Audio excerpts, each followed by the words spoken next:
8:35 de este jueves 2 de octubre. Seguimos haciendo radioanálisis y ya está en contacto nuestro siguiente invitado.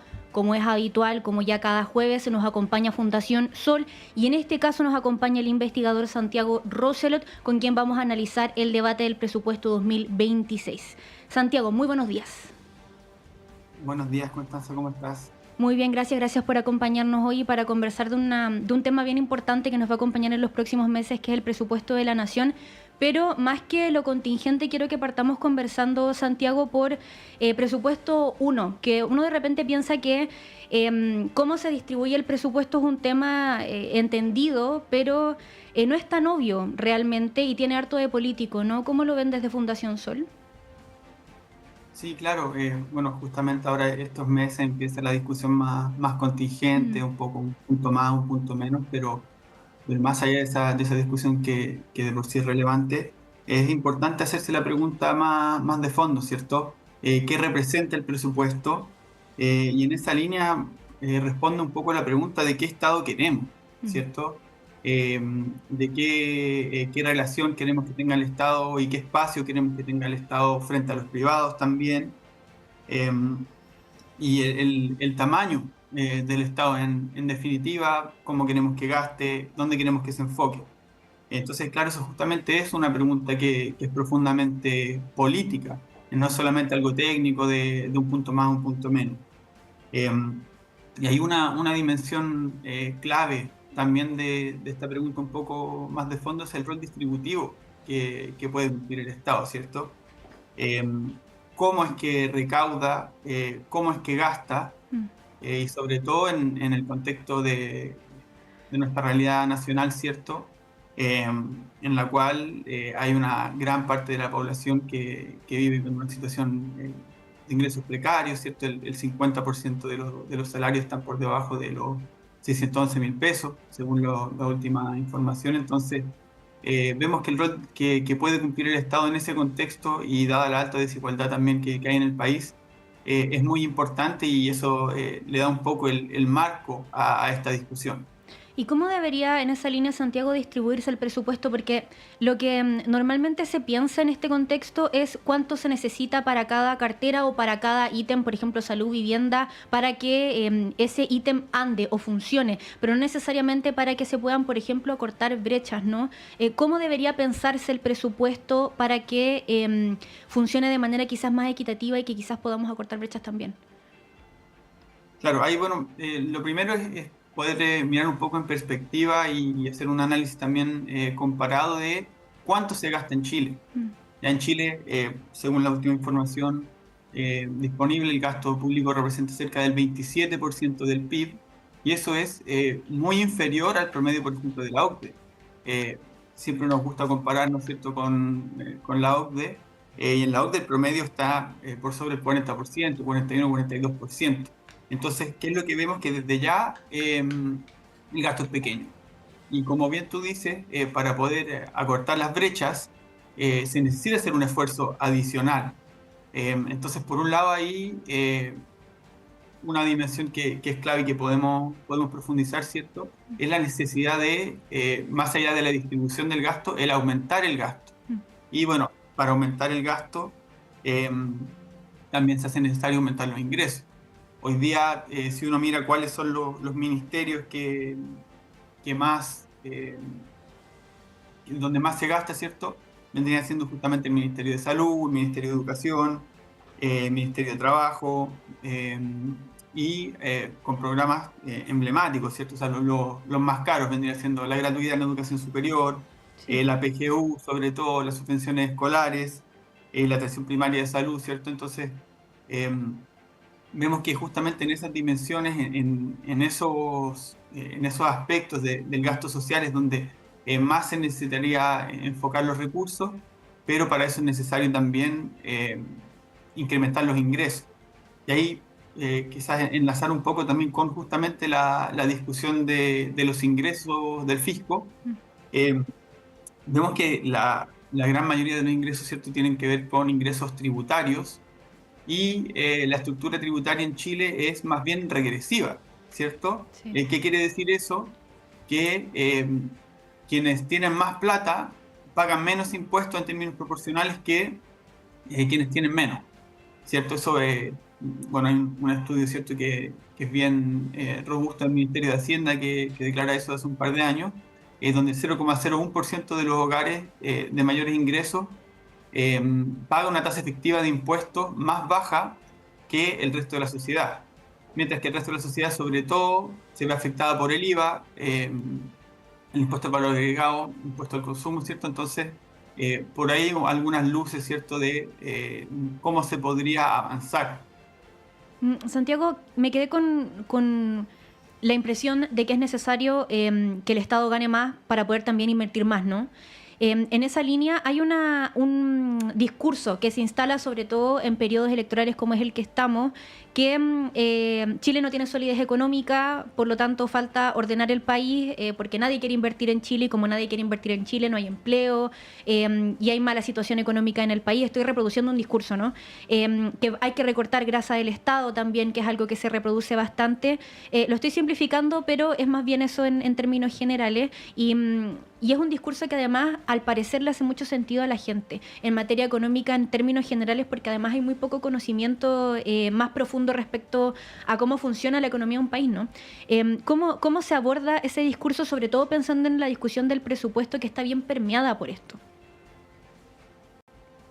Sí, ahí, bueno, viste con varias claves, que algunas cosas son la percepción que puede haber en la sociedad, ¿cierto? La percepción más social. Mm, Y otra cosa también es mirar los datos, ¿ya? Y en ese sentido está claro esta imagen que también surge en estos periodos electorales de que el Estado gasta mucho, sí. pero nuevamente, si nosotros comparamos el gasto de Chile relativo a su propia economía, es pequeño con respecto a otros países, ¿ya? O sea que ahí esa primera noción, ¿cierto?, que se quiere instalar, no es tan así. Ahora, también hay que entender un poco de dónde vienen los discursos que plantean justamente esas ideas. Acá, y volvemos al primer punto, esto es un tema que es profundamente político. Mm, ¿Ya?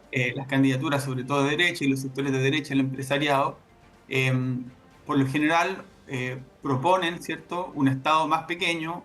Hoy está muy de moda, ¿cierto?, con el auge de las fuerzas de la derecha más extrema, proponer recortes del Estado, un Estado mínimo, eh, pero eso tiene que ver directamente también con su posición política y sus propios intereses económicos. O sea, que el Estado esté ausente en la provisión, por ejemplo, de derechos sociales, quiere decir que son los privados quienes se hacen cargo eh, de eso. Y hemos visto justamente cómo en Chile se ha prestado para el negocio directamente en la provisión de derechos sociales. mm, Ha pasado en la salud, ha pasado en la educación. Lo que pasa en las pensiones es un negocio redondo, ¿cierto?, para las AFP y las compañías de seguro, más allá de las bajas pensiones que se han venido pagando durante ya décadas. Entonces, esos discursos, esas ideas de que tiene que salir el Estado, sobre todo de, eso, de la provisión de derechos sociales, va muy de la mano con intereses particulares y una visión política. mm.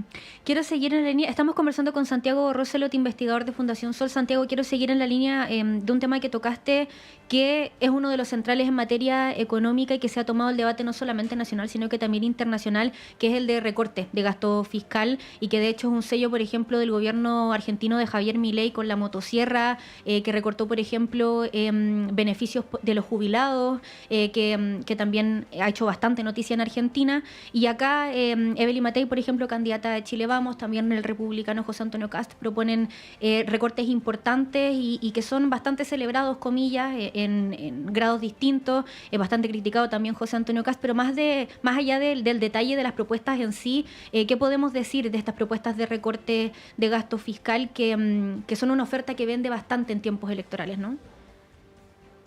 Claro, ahí, bueno, también gran parte de la sensación un poco y de la aceptación popular a esas Mm, ideas tiene que ver con un poco la corrupción estatal, ¿cierto? Y eso sin duda es que los casos que han habido de corrupción en los últimos años han afectado eso y han generado un poco este ambiente en contra del gasto público. mm, Y sin lugar a dudas que es algo que es inaceptable y tiene que cambiar.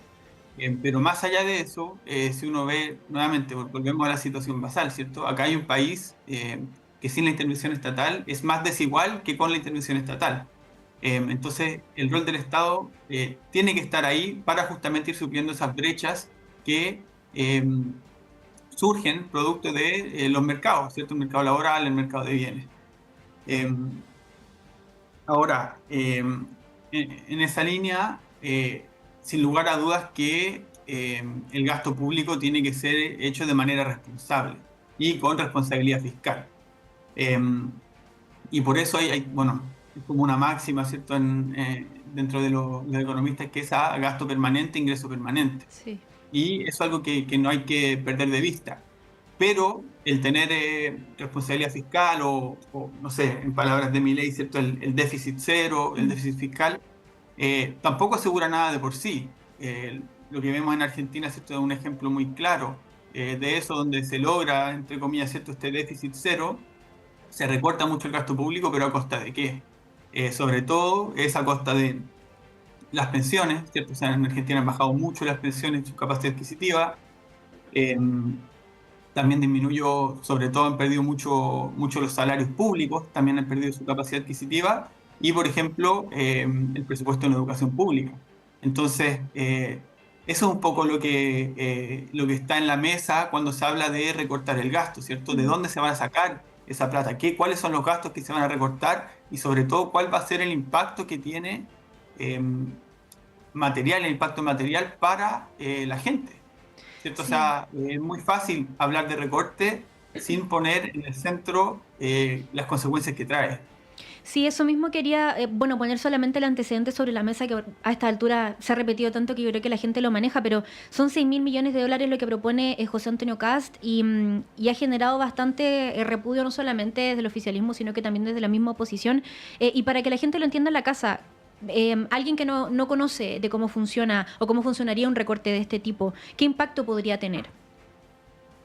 Sí, ahí, bueno, justamente por estos días salió hablando el ministro de Hacienda, Mm. refiriéndose a justamente los programas que están en torno a esa magnitud. Mm. Y, por ejemplo, para hacer un recorte de 6.000 millones de dólares, es prácticamente acabar con todo el presupuesto de la PGU, ¿cierto? O sea, Sí. para hacer eso que no haya PGU.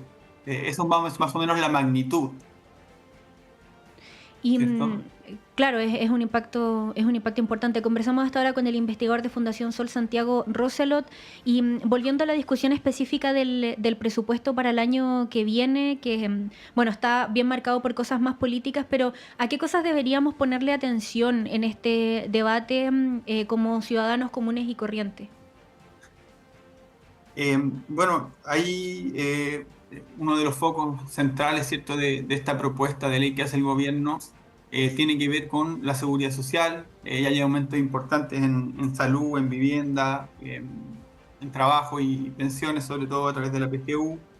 Está lo de cuidado, ¿cierto? Hay un aumento importante en cultura y es también, yo creo que sobre todo es bien interesante ver no solamente el presupuesto que va a salir de este proceso, ¿cierto? En el Mm. Congreso, sino que ver la discusión que se dé, ¿cierto? Porque acá se van a explicitar un poco estas posturas que venimos hablando, las posturas políticas.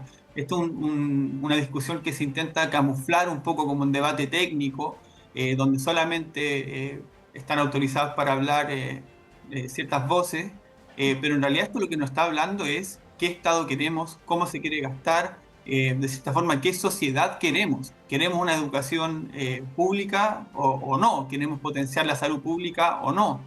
Y yo creo que sobre todo el prestar atención a eso con ojos críticos, ¿cierto? Y ver quiénes están defendiendo qué posturas.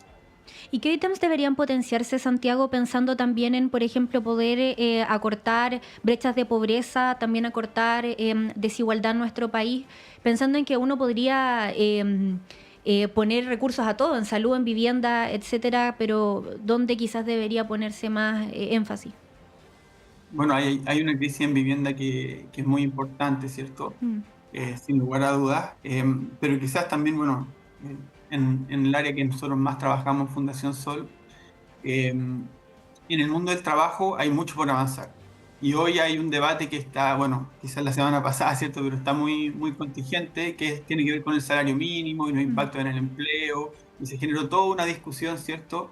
De lo nocivo, de cierta forma, que es el aumento del salario mínimo. Pero en esa discusión medio que se pierde de vista la capacidad adquisitiva real del salario mínimo. O sea, el salario mínimo sigue siendo muy insuficiente, es muy bajo, es muy difícil vivir con el salario mínimo. Eh, y en esa línea, habiendo más ingresos, ¿cierto? Teniendo mayores ingresos fiscales, se podrían hacer gastos que permita acompañar ese salario mínimo, por ejemplo, subvencionando a pymes o empresas que necesiten mayor apoyo. Eh, a la vez, se podría invertir o generar planes en productividad, ¿cierto? Que permitan pensar también en el largo plazo. O sea, acá no solamente se va poniendo se va achicando un poco la discusión en términos de lo técnico, sino que también se ve muchas veces en una discusión que es muy cortoplacista, mm. que se ve marcado sobre todo este año por la discusión electoral. Entonces, ahí el llamado es a pensar un poco en el largo plazo y cómo se pueden solucionar estos problemas de manera más estructural. Hay una cuestión también, Santiago, quizás más comunicacional de lo que convence o de lo que quizás termina siendo más predominante en el discurso. Como decíamos anteriormente, este tema de que hay que ordenar un poco la casa en Chile para que los inversionistas quieran venir justamente a nuestro país, de alguna forma termina convenciendo a cierto sector de la población y es difícil hacer esa como batalla, comillas, por la verdad, comillas de nuevo. ¿Cómo se puede plantear o cómo se puede explicar finalmente que, no sé, necesariamente no es necesario hacer un recorte de esa magnitud para poder avanzar en el país, etcétera? Es como una pelea por la verdad, ¿no? Sí, sin duda es que esa pelea por la verdad, bueno, también se atraviesa por muchas otras dimensiones, los medios de comunicación, etcétera. Em, pero, pero claro, ni siquiera, si me preguntan a mí, si esto no es necesario hacer un recorte. Sin lugar a dudas que hay que ser eficiente en el gasto, ¿cierto? Pero de cualquier forma, lo que hay que hacer acá es aumentar el gasto donde tiene que focalizarse, ¿cierto? Y sobre todo, atacar la estructura tributaria de este país. Mm, O sea, hoy es inaceptable que quienes tengan más paguen menos impuestos que quienes tengan menos. Hay figuras como la integración, sistema semi-integrado, ¿cierto? En Chile, donde si alguien es dueño de una empresa, paga impuestos por su empresa que luego se le descuentan de sus impuestos personales, ¿cierto? Cuando son dos unidades económicas que son distintas. Eso debería acabarse, ¿cierto? Eso es lo que justamente permite que las personas de mayores ingresos paguen menos impuestos que el resto de la sociedad. Em, el impuesto a los súper ricos también es un espacio donde se podría aumentar la recaudación tributaria. Acá mm. no estamos hablando de las personas que ganan 1 millón de pesos o 2 millones de pesos o 10 millones de pesos, ¿cierto? Estamos hablando de los súper ricos, gente que gana mucha, mucha plata. Entonces, eh, eso está un poco la noción de que hay que recortar, de que hay crisis, pero siempre la crisis la pagan los trabajadores, ¿cierto? Entonces hay que recortar el gasto público, hay que recortar el gasto en salud, ¿cierto? Nuevamente estamos hablando de los discursos de estos sectores que tú mencionabas, ¿cierto? Mm. De todas maneras, por las Em, condiciones políticas es poco probable que se toque las condiciones tributarias del país, ¿no? no, sin lugar a dudas Mm, el escenario político sí. no es muy favorable para ese tipo de discusiones, pero también es un poco nuestro rol poder seguir trayendo estos temas a la mesa. Nosotros, si bien podemos entender em, que el centro político esté más o menos corrido, nuestra lectura es la misma, ¿cierto? Este país es desigual, el mercado laboral es desigual, los salarios son bajos y las ganancias empresariales son altas. Entonces eso es algo que es central en la sociedad chilena, es central en la desigualdad y cómo se origina. Conversamos esta mañana con el investigador de Fundación Sol, Santiago Roselot. Santiago, muchas gracias por acompañarnos. No, muchas gracias a ustedes y un saludo a todo el equipo. Que tengas buen día. Son Chao, las igual. 9 de la mañana con 55 minutos. Termina esta primera edición de Radio Análisis, pero las invitamos a quedarse en sintonía de Radio Universidad de Chile. Llega ya pronto Nicolás Rojas y Semáforo a nuestras plataformas, pero si usted nos sintoniza a través de la red de radios que piensan o también de Uchile TV, acompañe también su programación. Más noticias a las 13 horas con Diana Porras en la segunda edición de Radio Análisis y nosotros ya nos reencontramos mañana. Que tengan muy buen día.